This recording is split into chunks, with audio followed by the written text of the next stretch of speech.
Phone Truths is brought to you by Sky Mobile, and it's mobile you can expect more from. So are you tired of paying for more and getting less? Well, y'all know more, because in a world of less, Sky Mobile is here and you can really expect more from them. You really, really can. So you can expect flexible data plans, you can expect to pay less once your phone is paid off, and you can expect rewards too, the kind you'll only get from Sky. And that's not all. You can get all of your data, texts and calls to anyone in Ireland, all for just €15 a month. For life. Imagine that. I'm never going to stop calling people at that price. Unbelievable. So look, don't settle for less. Expect more with Sky Mobile.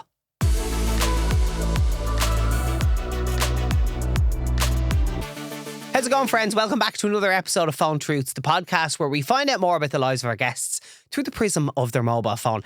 Today's guest is, look, I was going to say the best thing ever to come out of Donegal. We all know that that's Daniel O'Donnell, okay? And I know that our guest will not argue with that. But he's definitely very close. He's an unbelievable guy. He's gas, a really nice fella as well, and he's got an amazing backstory. Today's guest is Eric Roberts. Eric Roberts, welcome to Phone Truths. Thank you very much for having me, Carl. Well, you know, you probably get this all the time where you have people and they meet you and they're like, God, I feel like I know you. And we have met before, but very briefly. Yeah. And I feel like we know each other way better than I actually do know you. Yeah, if that makes sense. One of the first things I learned with the whole online crack is you build a rapport with people very, very quickly, as if you've known them all your life. Yeah. Okay, look, we'll get into the phone stuff quick enough, but I have had a bit of a mad couple of years in terms of like things happen pretty quickly. I feel like the way in which things happened for you was what it was for me on steroids. It just blew up so fast for you. But at the same time, I probably don't have any context into the backstory and the work that went on in the background. But maybe just take us back into the moment where you were going, shit, like something's happening here. Yeah. How did that all come about? I'm kind of still thinking that on a daily basis. There was no real, I don't think there was a real turning point, but no one is more surprised than me how the last couple of years have gone. Like most, I started over lockdown and never thought in a million years I would even do that sort of thing, post videos online. I remember one of the days someone put one of the videos into the lads group chat, the football group chat. Yeah. And all the boys were like, hey, what's this? And I was thinking, that's it now. Never post another video again. I'm caught. I had a good run. But for whatever reason, I think it was just a creative outlet at the time. Kept posting, and the more it took off, I suppose the more addicted to it I became. Yeah. And it snowballed into this ridiculous new career, new life that I'm just so grateful for. I totally get what you mean in terms of like the during lockdown and it becoming a bit addictive. For me, making videos during lockdown, honest to God, it was a coping mechanism. Yeah. Because we've been so quick to forget how horrendous that whole situation was. Yeah. And was it the same for you? I mean, as awful a time as it was also a time in Donegal. We were very lucky that we lived quite close to the beach, and myself and my wife, we could just go for walks every day. And like as terrible as it was also quite peaceful, but there was not much to do other than your 5K walk. So like you said, it was just a creative outlet, and posting videos online became, I suppose, ingrained in my routine. Yeah. And then when life slowly started to go back to normal, I went back to work and I thought, right, okay, this will probably fizzle out and that's it. But it sort of kept growing. I was a special needs assistant and I maybe had a couple of 100,000 followers on TikTok. I was going into school and all the kids were like, any TikToks today? So I got to a point where I was like, right, okay, am I going to keep doing this or am I going to let it fizzle out? And then slowly but surely I started getting offers from brands and getting sent a few bits of clothes, and I thought, could this turn into something else? And after my mother pushing me in to that job and begging me to do that job for so many years because she thought I would love it, and I did love it, she was absolutely right, I had to sit her down and say, I'm going to make TikToks now. And having that conversation with like parents from rural Donegal, they were like, what? But now they're all involved. My dad's posting on Instagram, and it's become this thing that the whole family's involved with, and it's just been...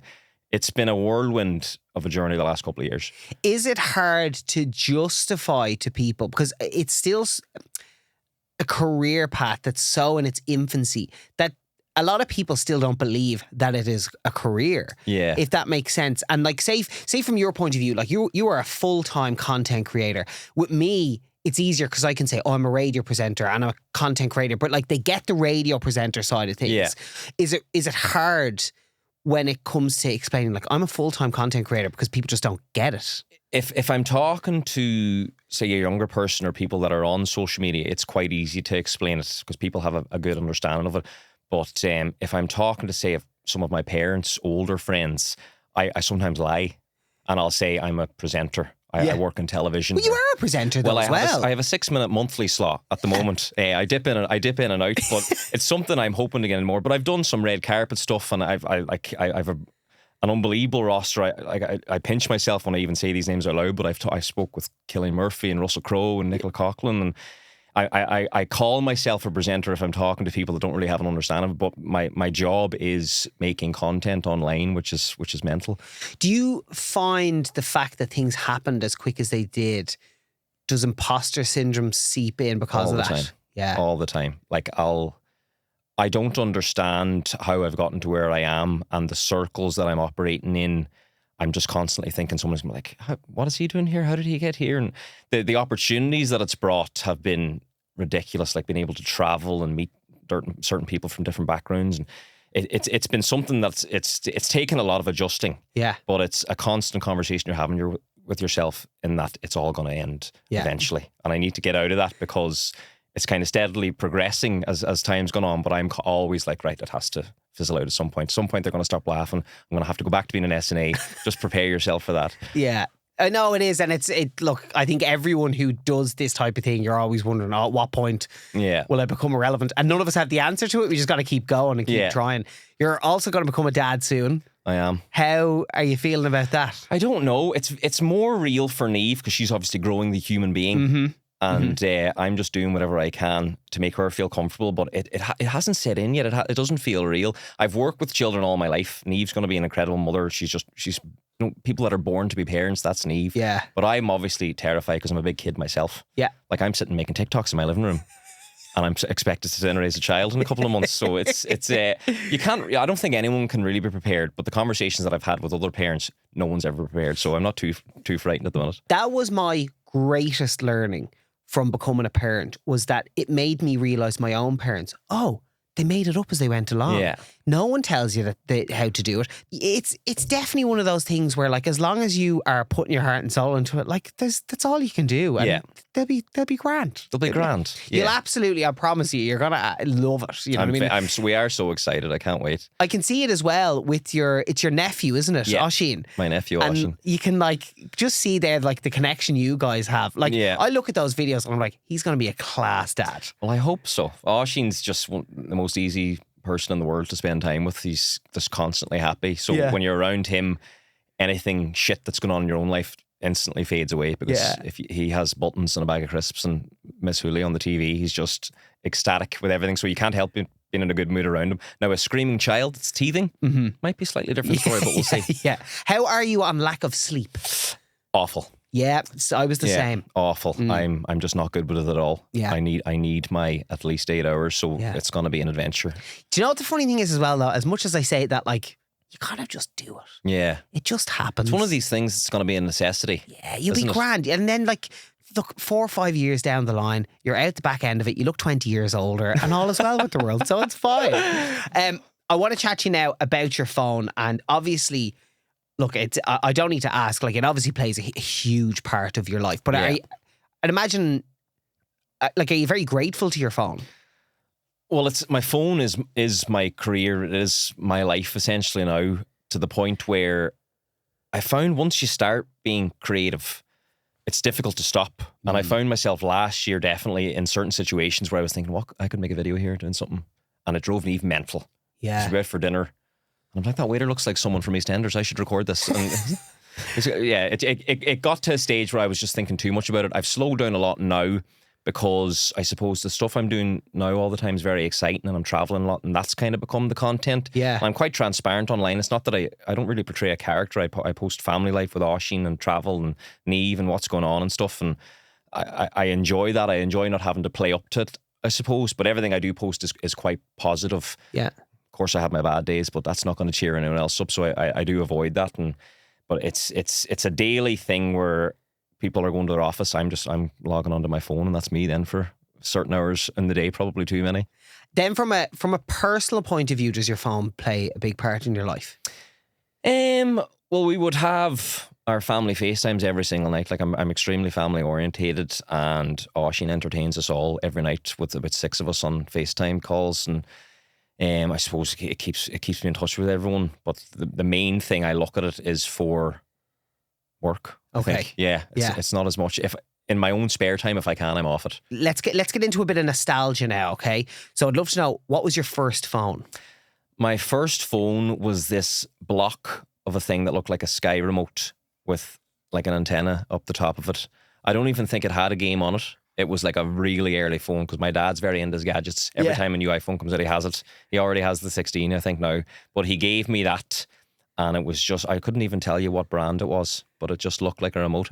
Probably wasn't even a real phone. He probably just gave it to me. Yeah, probably a toy thing. But then I had, he used to just always give me his hand-me-downs. I had a 3310, I think, was my first proper phone. And all I did was send call me's on it. That was it. Okay, so that was next question. Can you remember the first text you ever sent? We would just send call me's to each other. That free text you had back then. And none of us were able to call each other, but we were all like 11 years old, sending each other call me's at night time. And it's mad. Yeah. Like anyone who's like even a couple of years younger than us, like that whole idea is so alien. Did your phone ever get you into any trouble? Get me into trouble. I was working as an SNA and I was kind of on the way out. I knew I was on the way out and was coming up to summertime, and I said I'll probably just finish out the year. But I think it was around leave insert results, and I put up a TikTok and I said, don't worry about the leave insert, you'll be grand. I got 3s the day I did mine. I took all 3 of them that night and I had a great time. And about a week. Sorry, I just took a drink of water then. It was a terrible time to take a drink of water. It was about a week or so later. I was called in the principal's office and she sat me down. And granted, she was like, Eric, that's not the message that we're trying to spread here at the school. And I kind of said, I get it. I'm sorry. Yeah. So I got to a point where I couldn't juggle the two. Yeah. But my mum sat me down very early on when I started getting my phone. She says, listen, you're a special needs assistant. You cannot be putting up anything vulgar. Has to be kept PG. And that kind of stuck to the point where now I wouldn't even do it, even though it is my full-time job. I could say or do whatever I wanted within reason. I've kind of kept it PG and family friendly. Okay. Since that. Do you ever worry about like the cancel culture or like the concept of being cancelled? Absolutely. Constantly. I mean, it's so fickle. My life has become so amazing to the point where you're just worried that it's going to stop at some point, and that's something that could do it. Yeah. But I suppose that's why I've consciously made that decision to not be political or controversial or even opinionated about certain things. And I'm trying to get a cheap laugh out there or showcase what I'm doing day to day, and hopefully people are enjoying that. But it could happen to anybody. Yes. Scary thing. I'm kind of jumping around here, but I am interested in that in terms of like the level of a following you have on like both Instagram and on TikTok. Have you ever experienced a pile-on or anything where you're like, whoa, hang on, whoa, what's going on here? It's happened from time to time, but I've been very, very lucky in that out of the last 3 years, I would say 98% of it has been incredibly positive. There's been times where if someone with a following says something, someone else might jump on it and their followers might jump on it. But it's been always stuff that I've tried not to let affect me too much. Okay. I won't go into anything too much because it would just, when these things happen, I try and stomp them out immediately. Yeah. I just don't want any negativity at all on my page. So I'll just block anybody that's saying anything. And it's quite time consuming because sometimes there might be 100 comments. I'm just like, get out. I don't want anything to do with you. Leave me alone. And I try and avoid it as best I can because I feel like if you fuel that fire and go back at them and stuff, it'll just come back to you tenfold. So if people are looking for online spats or beefs or whatever else, I just literally ignore it. But it is annoying. It can affect you. You do want to be like, well, fuck you too. Yeah, you know what I mean? Yeah. But I just feel like the page I've built now is quite brand friendly, I suppose, and that's the way I want to keep it. Yeah. Because it's my bread and butter at the end of the day, and I've built it up over so many years.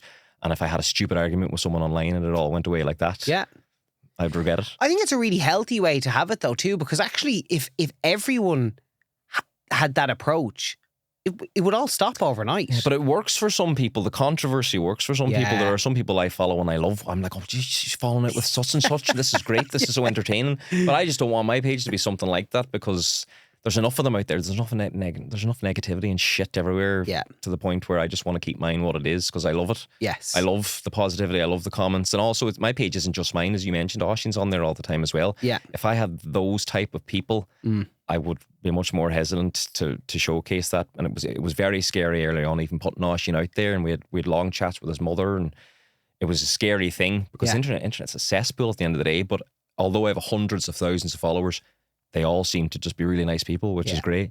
I want to get on to now WhatsApp. Are you much of a WhatsApper? I'm a big WhatsApper. I am, voice noter or texter? I voice note a lot. I'm not going to lie. And I am one of these people like, hey, just quicker to send this. I can't remember what it was I was going to say now. Oh my God. I'm sorry. Joanne, how are you? Sorry, that was Joanne. What was it? I'm terrible for that. Can I just say, I know 99.9% of people hate that type of a WhatsApp voice note. I'm a huge fan. Yeah. I like listening to my WhatsApp voice notes as if they're a podcast. I love, and I'm a long WhatsApp voice note sender as well. So like I'm going to defend you on that one. We should exchange numbers. Yeah, exactly. We absolutely should. Just send WhatsApp like, hey. nonsense WhatsApps to each other. What's the most lit of all your WhatsApp groups that you're in?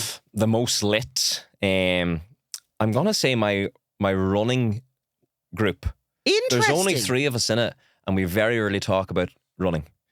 It's just memes constantly. One of my friends is one of these guys who is not on TikTok.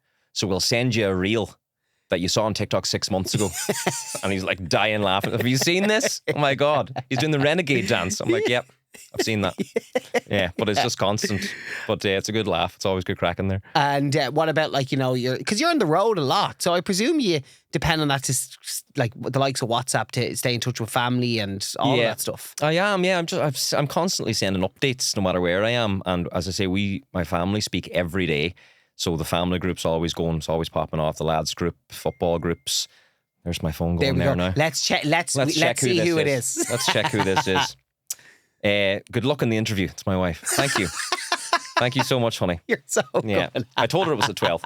So the last podcast I actually did, she sent me three or four consecutive messages and my phone and my watch was on. Yeah. And it was zzz, and it was about not tidying the spare room.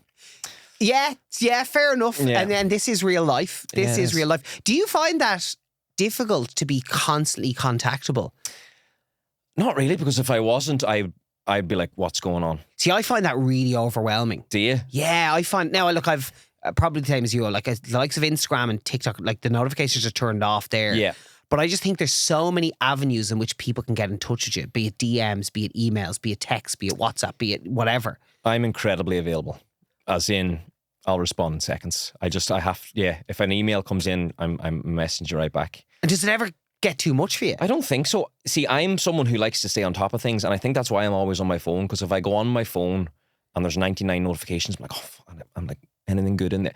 Especially, I feel like there could be work opportunities in there, whatever else. So I like to stay on top of it, which is why I'm picking my phone up every 20 minutes just to make sure I haven't nothing slipped through. So if I'm getting an email or getting a text, I'm like, oh, straight away, I'm like, what is this? Okay. I'm nosy. Yeah. What is this? What is that? Yeah. You want to see what's there. Yeah. I want to talk about now, like, your highlights reel within your phone. Is there any moments that you've captured within your camera roll that you find yourself going back to every so often, just being like, wow, that was a great moment? I think that last year was phenomenal in terms of growth in my career and stuff like that there, and some of the people that I met and things that I did. I had a trip to South Africa with a brand, and I look back on that sometimes, I'm like, what?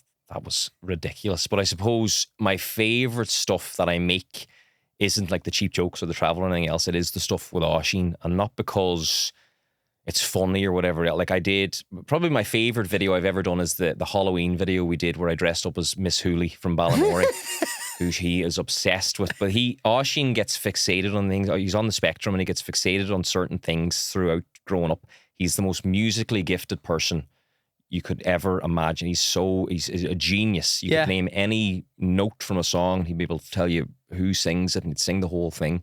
But he's been obsessed with certain things over the years. Initially, it was like he wanted to sing in Croke Park. So we organised a tour of Croke Park. We got him out into the pitch, got him a microphone, and he sang a song. Wow. Then he was obsessed with postmen. So when the post office in Letterkenny closed, I organised for him to have a tour, got him a postman's outfit. We took him around the post office. And every time he has one of these dreams that he's obsessed with, we try and make it happen, because they're always quite small. But his new one, that it's still stuck to this day, he's obsessed with Ballinamore and Miss Hooley. So I dressed up as her last year, organised a post van to take him trick-or-treating, and we went trick-or-treating, and I documented the whole day. And that's probably greatest piece of content I've ever made. And Miss Hooley actually rang him on FaceTime then that evening. Wow. Spoke to him. Now, the issue is every time we see each other, FaceTime Miss Hooley? Yeah. Can we FaceTime Miss Hooley? Soon. We'll do it again soon. I'm texting her. I'm like, is there any chance? Now, it's a dream of mine to get the two of them together, and I'm trying constantly, and she might be coming over here soon, or I might try and get her over there. But Ballamore is actually coming back onto the TV now. Wow, okay. If I can get him a cameo on that... Okay, let's start that We're going to try campaign. and make that happen. Yes. I've already been talking to Miss Hooley about it, so we're going to try and get him a little cameo in that. But that would be the be all and end all. I've stopped posting content after that, I think. You obviously have like such a close connection with him. Like you can just see even how you're talking about him. Yeah. He brightens up everyone's day, but I think there's vanity in what we do. Absolutely. The validation of going viral and getting likes and stuff like that there.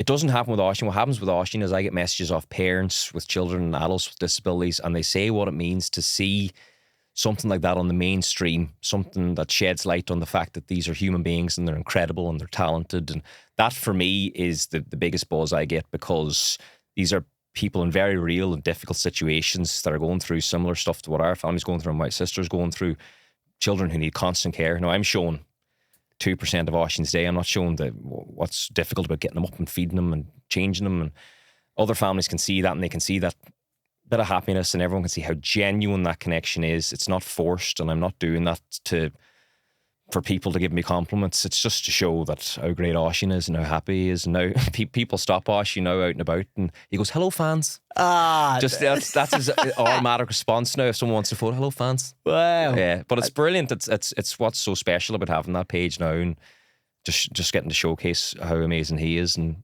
how everyone else's problems aren't as bad.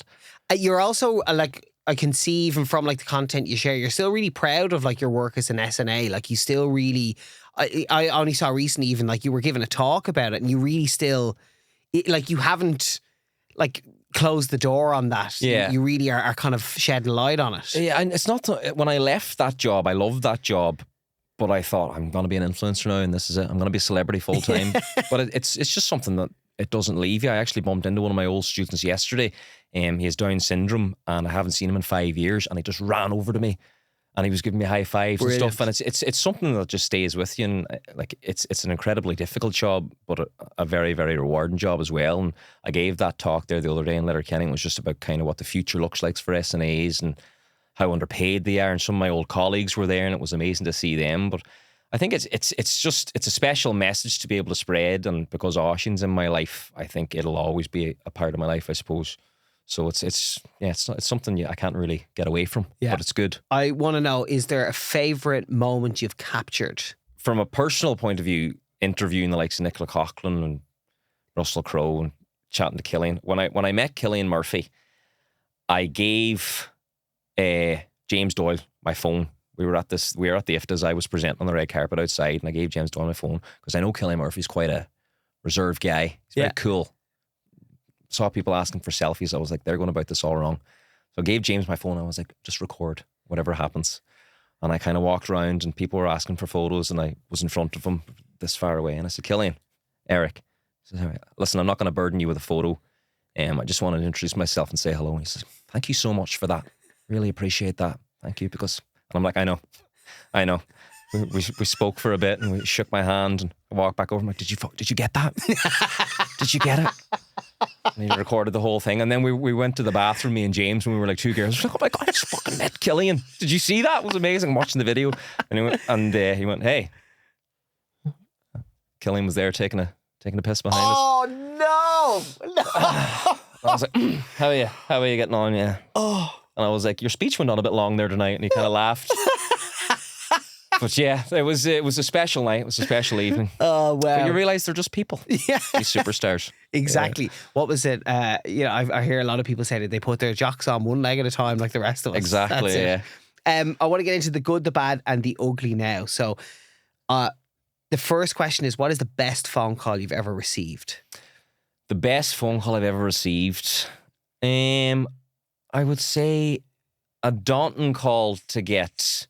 I don't know, it was good and bad. It made me feel a whole pile of emotions. It was Christmas a year or two ago, and it was the casting director from Squid Games. And they had said, you've been chosen. and in 2 weeks you're going to fly over, and they went through everything, and it was kind of a blur of a call.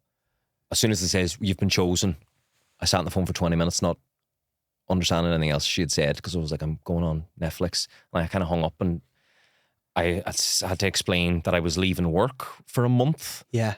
I had to organise it with Neve. I'm not going to see you now for a while. I'm going over here and stuff. And I had to kind of, it was a very busy couple of weeks kind of trying to get ready for that. But that phone call was like, I thought my life's about to change. It was one of those things where I'd been doing Instagram and TikTok, whatever else, but I was like, I'm going on Netflix. Yeah. I was like, whoa. And that was like a really buzzy feeling that I haven't been able to replicate in a while. Did it change your life? I wouldn't say, like, going on that show, I don't think changed anyone's lives other than the woman that won. Yeah. A woman, I think she was from the Philippines, called Mai, and she won $4.5 million. The thing about that show was that I didn't realize at the time was it was 456 contestants. You had to be in the top 5 if you wanted any screen time whatsoever, or you had to be a villain or whatever else. Yeah. I'm very competitive. So when I went over there, my plan was, if you were seen to be very competitive, loud, and in any way of a threat to anyone, you were voted out within a day or two. And all the biggest characters in the room were all gone. And what was left was all the quiet people. So I kind of kept my head down for however long I was there. But I said, like, I knew the layout of the show. Red light, green light was first, then this game. And I said, if you don't hear from me on Tuesday, I've gotten through red light, green light, and I'm on to the next game. Yeah. Assuming the next game will be the next day. I was gone for 3 weeks. So everyone thought I won. Oh, Jesus, right. Everyone's like, he's still there. And people, when I got my phone back, I didn't recognize my phone. Shit, was it that intense? Like, your phone was like gone? I was in therapy after the show for, like, it was the most intense, horrific thing I've ever done in my life. Like, it was awful. We were locked away I didn't see daylight for days. Wow. So I'll start from the beginning. We were flown over. We all isolated because it was around that time. 3 days isolation. We weren't allowed to speak to each other. We weren't allowed to leave our rooms. Put on this bus, brought to a huge warehouse. Everyone got their numbers, their tracksuits, and we were pushed into a room, and 456 of us were in this huge room, and it became very real. The show was about to begin. The producers came in, went over the rules, health and safety, and said, this game may last longer than you might expect. And red light, green light, thinking you're going to run, you're going to freeze, you're going to run, you're going to freeze. So that all started. The doll turned around, the music came on, we ran for 5 seconds, we froze, and we stood like that for 40 minutes. And however many people got banged out and their thing exploded, and then you ran again for 5 minutes and you stopped. Another 40 minutes. So I think it took me 6.5 hours to cross. You finished second in that, didn't you? I finished second, but my legs were seized up. People were soiling themselves. People were fainting. Like, it took some people 9 hours to cross the line, because obviously there's 456 people. They had drones out. They had camera crews running around. They had to get a really good shot of everyone because they didn't know who was going to win the show. Whoa. So it was one of the hardest things I've ever done in my life. Got through there, and the 200 of us got through out of the 456, and we were brought to the warehouses, and there was 200 bunk beds in one room. Pushed us in, and for 2 days we were just in there, and you had to get to know everyone. And now I do online, and I'm laughing and joking, but I'm quite reserved in certain situations. Now, I knew it was a television show, but you're put into a room with 200 Americans who were like, I'm on TV, and going crazy. And so I was like very quiet in there, and I realized no one really got my sense of humor for a while. Yeah. So, like, you were walking around talking, people was like, I'm from Michigan, man. I'm from Irish. Ireland. I'm 13% Irish, dog. You fully Irish? I'm like, yeah, I am. I'm fully Irish. My cousin's half Irish. She lost both her legs in a car accident when she was 12. And I was like, dog, that's awful, man. Yeah. Fuck. Is she okay now? I was like, oh, that was a joke. And he's like, what? How would you joke about that? So this went on for like 3 or 4 days. So I was just kind of afraid to even speak to anyone. But eventually you found your cliques, and I had my little group then. There were mostly people from the UK, and what I would class as just other normal people. Yeah. They were just like, this is crazy. I was like, yeah, this is mad. This is mental. And just shows culturally how different it was. Yeah, people can be. The Americans were doing like morning laugh yoga in the corner, where they were like 13, like ha ha ha ha. Fuck, that's like the equivalent of someone at an electric picnic playing the guitar at 5 a.m. It was like, shut up. It was such a strange place to exist. and we were totally malnourished and underfed. We were on about 800 calories a day. But what happened then was I got umbrella, and I made peace with the fact I was going home, and everyone in my clique got umbrella. Made peace with the fact we were going home. Long story short, I managed to actually do it. What was umbrella? The hardest cookie you had to cut out. So you had a star, a circle, like a square, and an umbrella. And if you got the umbrella, you were dead. Basically, this is game 2. But I ended up doing it, and everyone in my clique were eliminated. And this is about 3 days in. And after that happened, I broke down into tears. I was like, "Oh, my friends are gone. I've no clique. I'm going to get voted." It was just it was a strange headspace to be in that early. And I've watched reality TV before. I'm like, shut up. Like, I was kind of having this conversation with myself. I was like, who cares? But I was there for 2 weeks, got through all the games. And then the way I went out, there was 30 people left. And the women all congregated together and had a coup against the men and voted us out. So I didn't even go out in a game. So in my head, I was like, I'm going to win 5 million quid. I'm smashing all these games. I'm beating everyone really easily. I'm going to get to the final. And then I was voted and I was like, what have I been here for the last 2 weeks? And I've done all this. And in my head, I knew that I wasn't really going to be shown because I decided not to make a big deal of anything and keep my head down. But I also didn't get far enough, and I was like, I've just wasted all this time. People don't understand how tough it was. It was real. Like, people were banging on the doors at night for food, and Jesus, it was intense. What the worst part of it for me was near the end, everyone was so overly nice to everyone else, because you didn't want to annoy anyone because you'd be voted out, and it became such a strange place. Oh God! Where someone would be like, "I want to praise Jesus today, y'all. Everyone bring it in," and you'd be like, "Oh jeez." You'd be standing in the prayer circle. Yeah. It got to a point where it was like, this isn't comfortable What anymore. a mad social experiment. Yeah, that's what it was like. Yeah, it was mental, but it was a good experience nonetheless. Yeah. So if another reality show comes around knocking, I'll have to be very cautious. Okay, yeah. They're more intense than people realise. They are. What's the best phone call you've ever got to make? I would say announcing the baby.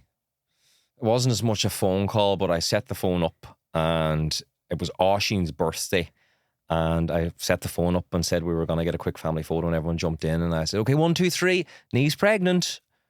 And all the reactions just started coming in. I've seen the video. It's class. It's a great That's one moment. of my favourite times. I suppose I had the whole family together and we announced that. That was very special. Then I want to chat to you about, have you ever received a phone call that really made your stomach drop? Probably my grandmother last year. I remember she wasn't well for a while. My grandmother passed away, and myself and Eve were getting married. And the last conversation I had was, "You better be at the wedding." And she obviously passed away a month or two after that there, and Mum ringing me about that. That was probably, that was awful. How close was it to your wedding? It was probably 4 or 5 months away from it. But one of the last conversations I had with her was, "You better be at the wedding." Yeah. And I included that in my speech, and I kind of broke down in saying, "We know Granny's here," because it was the last thing I said to her. So that was, without getting too emotional, that was probably the worst phone call I've ever had. But other than that, I've been so lucky in life that all my family are still around me, and I'm very, very grateful in that I haven't had too many of those calls. I think I can see where your success has come from, though. Like maybe it's not a conscious thing. Maybe this just comes naturally to you. But you just are hyper focused on the positive around you. Yeah. Well, don't get me wrong. I have my bad days, but I think you get back what you put out, I think. And I'm a very happy, bubbly person, or I try to be. Yes. When I'm not doing anything and I'm at the gaff, I give out to myself a lot for being lazy. Like, everyone has this idea of me that I'm flat out, and I am busy and I'm working a lot, but when I get home, I do fucking nothing, like, and I love it. But you probably have to, though. Yeah, you have to unwind, yeah. Do you think your phone plays into that too? I 100%, yeah. Because I kind of find that when you're having those days, and I've really consciously, particularly at the weekends, I try and not do anything, or like if I do anything online, it's very little. But I find then at the weekends, it's like this constant thing of, I almost feel like I'm going to be punished by my phone I for feel not like creating content. Yeah. An algorithm is going to be like, oh, well, that's fine. You didn't talk to us for 2 days. Well, then watch your next video tank. I think we all go through the same thing. I spoke with Gar Noon recently, and he's posted a video every day for the last year. And I'm thinking, how are you doing that? He's like, I have to. If I don't do it, I don't. You just build habit into yourself. Yeah. But I feel like that as well. And if I'm off for a day, I say, all right, I'll stay off my phone, and you're scrolling and you see someone's got this new deal or someone's put out this hilarious content. You're thinking, shit, I'm falling off. I need to catch up. But you might have just had the busiest week of your life. It's such a funny complex. Do you find comparison something you battle with? I do, in a sense. I try not to, but it's hard. It's hard to not do it with the industry we're in. You're always comparing yourself to someone else. Yes. And I found, what I've realized is I'll never really be content, because if I had told myself now where I am currently last year, I wouldn't have believed it. But where I am now, I'm thinking, I'm in new circles of like, I'm with Tommy Bowen Murren and yourself and all these people that have been presenters for years. I'm thinking I'm at the bottom of the barrel here, bottom of the food chain. I need to work up. And then if I did get more successful in that, I'd meet someone else. I'm like, oh, geez, this person's very famous. But what's so funny is flip that around and I would look at you from an online point of view and I'm like, oh, Jesus, okay, like that's the bar. Yeah. Isn't it mad though, like how two people can have like completely different perceptions about each other? It's hilarious. It is. It's absolutely crazy. But it's so, I think that is one of the things about your phone is that you're conditioned then to compare yourself to realistically like the curated version of someone else. You don't know the backstory, you don't know the work, you don't know what's going on, what's happening. Yeah. I think something I don't want to lose, and I always say not to compare yourself to others online, and like especially for people doing like hard graft 9 to 5s and seeing that we're doing all these things, something I don't want to lose is the way I feel about doing the things I'm doing and becoming unrelatable almost in a sense. But like if I'm doing something, people can see I'm like, this is mental. I'm getting to do this. And that's something I never want to lose. Yeah. And I think my family and friends and stuff always keep me very grounded in that sense. But I don't think I'll ever not be excited about this new career that I've only been in for a couple of years. But I don't look at it as work, because everything I'm doing is just so exciting and I can't believe it. And to this day, I still have that. And I don't think it'll ever leave me. Here's one for you. Have you noticed on nights out, you know, has it changed your social life? Yeah, big time. I loved going out for a few pints with the boys. But it's got to the point now, even in Dublin, it's like it's not the same night out anymore. Now, I love when people come up to me. Drunk people, it's a different story. Yeah. And I suppose sometimes people feel like they know you. Yeah. But I've had some occasions where people come up grabbing you or like headlock, or women coming up and grabbing your cheeks and stuff. Like, geez, this is a bit much. And that can be unenjoyable, but I love when people come up to me on the street. Or secret filming. Have you got much of that? But I've caught some people, Yeah. I honestly don't mind it though. I don't, as long as people aren't grabbing you and stuff, I don't mind it. Yeah, exactly. First one I ever had of that where I was like, oh, this is weird. My stag. Now, I thought it was genius from the lads. My stag was on the day Ireland were playing England in the Six Nations. Stupid to organise my stag for that day. Because, of course, what was I wearing? Full England kit. Of course. For my stag. And we went around and like, you know, it was later in the day and like I was pissed at this stage. But I only found out about this afterwards. But apparently like there was people all around the bar filming. Like, now listen, I wasn't falling around the place. Like I was just having a good time. Yeah. And the lads you should on your stag. The lads had to go over and be like, here, stop filming them. Like, you know what I mean? Now, I never saw it end up anywhere or anything like that. But it was just one of those moments like, whoa, okay. Yeah. The game has changed here a little bit. That's the scary thing. I think people are sort of praying for your downfall at times, and if they see an opportunity to make an arse of you, they will. Yeah. And then saying that, like maybe they were just sending a video to their mates, like, here, look, there's that pain in the hole from like online. Like it could have been that. Yeah, you know what absolutely. I mean? But yeah, it is. It's interesting when you said that about going out drinking. I've never asked that question to anyone. I was just interested. Yeah, no, it's a funny one. I feel like you just need to be on top of it, and I'm very conscious of how much my life has changed in the last couple of years, and I wouldn't want something stupid. Yeah. To ruin it. Mm-hmm. So you just, I'm very aware of it, I think. Okay. Has your phone ever gotten you out of a sticky situation or ever saved the day? It has. Last year, I have a video on my phone. It's probably my favourite video I've ever recorded. And I was in traffic. There was a big line of traffic in Donegal and I didn't know what was going on. So handbrake went up and we were kind of sitting there. And then in the distance, I saw a horse running towards me, galloping towards me, and a Garda chasing it. And I went, oh, this is brilliant. And I took out my phone and I started recording, and I kind of angled it so it wasn't on anything.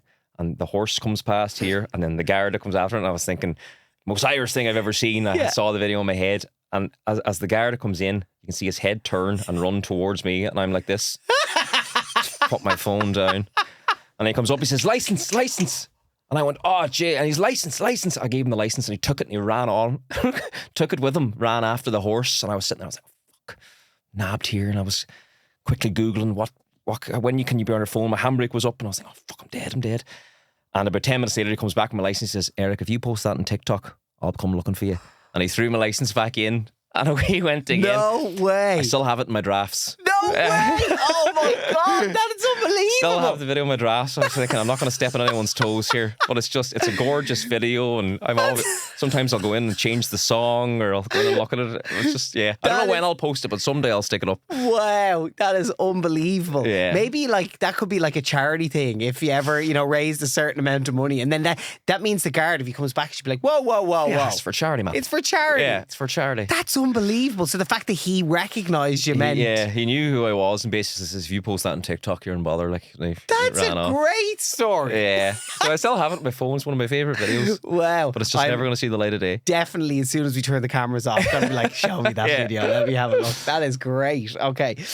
Then I would like to get into just some quick fire questions. Absolutely. Which, to be honest with you, this is the nosy section of the show. Okay. So I would like to know, who is your most called person? It would be a toss-up between my wife Niamh or Oisín. We're on the phone every day. That's great. Yeah. Next one is, what's the last message you sent? My most recent message was to my agent, and it's regarding a trip that I'm going on tomorrow. Very exciting. I'm going. Well, this won't be out. We'll have done it by this stage. So I'm going to Las Vegas tomorrow. Viva Las Vegas. Ah, wow. Very, very excited. That's going to be unbelievable. Yeah. So I've been before. I was on a stag. I was on my own stag there last year, but this will be a very different type of trip, I think. Who's the most famous person in your phone book? Ooh. I have a few RTE heads in there. Okay. Johnny Smacks after we... Good old Smacks. You know what I loved about that was he took my number and texted me and says, anything you need, anytime, let me know. They're two good lads. Two good lads. Yeah, they really are. Two good lads. Do you know what? With the two Johnnies, like, that's another really good example of like how you get to great places by being a decent person. Mm-hmm. Like, they're just decent to everyone around them and they work really hard. People I love in this industry are the people that don't need to be nice to you. Yeah. But they are. And I've always tried to replicate that. I think then if anyone texts me for advice or whatever else, but those are the people you remember. Yeah. People that go out of their way to be very, very nice.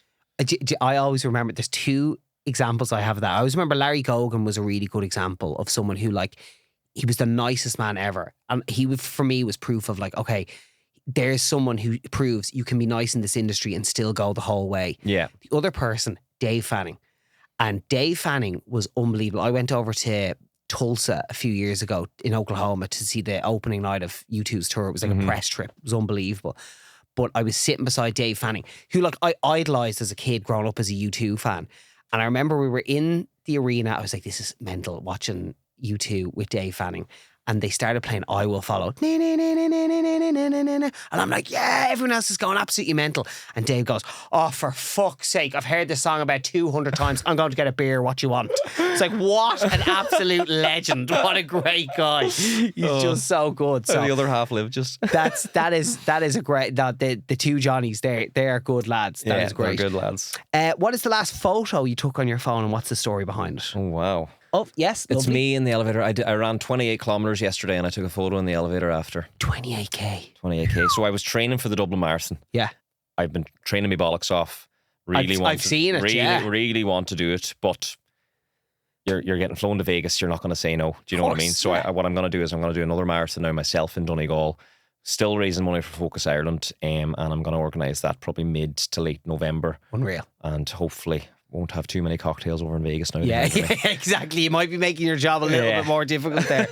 What else do we have? Oh, what's your lock screen? My lock screen is myself and Oisín, and we're wearing feckin' Egypt t-shirts. Deadly. So Oisín's favourite thing in the world is getting given out to. I can't explain it. Probably because he's just such a saint all his life. Okay, because you always like call him, you feckin' Egypt, whatever. So he loves me shouting at him and calling him a feckin' Egypt. That's gas. Yeah, shut up, you feckin' Egypt, and he'll just start crying, laughing. He just loves getting in trouble. I don't know what it is. So I'm always giving out to him. And our neighbours are probably like, what is he doing to that child in there? Like, shut up, you fecking Egypt. And he's just, he loves it. So I got him fecking Egypt t-shirts for his birthday. That's great. Oh, that's class. Look, I've loved this chat. I want to ask you one more question. Is there anything you've learned about yourself through your phone? Has it taught you anything about yourself? I suppose it's taught me that the more I put myself out there, the more reward there is. And I was someone who was always very, very afraid of what other people thought. And the less that I do that, the more success I've found. And I suppose it's the bigger I've gotten now, it's crept back in a little bit more where I'm conscious of what people are thinking of me. Am I good enough because of the circles that I'm floating and the opportunities that I've gotten? But I always try and remind myself I wouldn't be where I am if I kept thinking that. So definitely to put myself out there more. If you have a hobby or an interest, and you're interested in starting, it can change your life. So one video at a time. Brilliant. What a great way to finish it. Eric, you're a gent, and it is like just so excited to see what's happening next, because it's not stopping anytime soon. So I'm really excited. So thank you so much for sharing your phone truths. Thank you very much.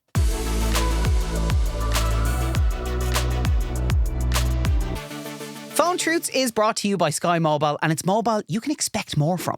So are you tired of paying for more and getting less? Well, you'll know more, because in a world of less, Sky Mobile is here and you can really expect more from them. You really, really can. So you can expect flexible data plans, you can expect to pay less once your phone is paid off, and you can expect rewards too, the kind you'll only get from Sky. And that's not all. You can get all of your data, texts and calls to anyone in Ireland, all for just €15 a month. For life.